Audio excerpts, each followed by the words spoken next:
Ведение специальной военной операции. Уважаемые товарищи, ваши отцы, деды и прадеды не для того сражались с нацистами, защищая нашу общую родину, чтобы сегодняшние неонацисты захватили власть на Украине.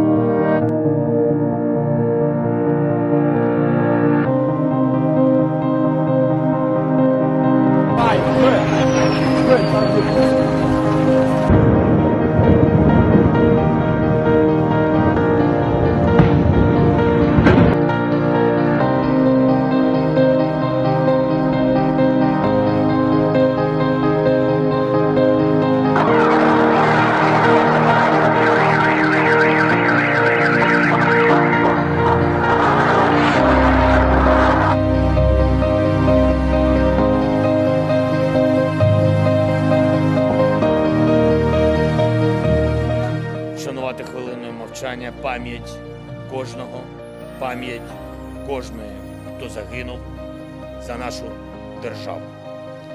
Конфликта, за эскалацию, за рост числа его жертв полностью лежит на западных элитах. И, конечно, на киевском режиме сегодняшнем, для которого украинский народ, по сути дела, чужой.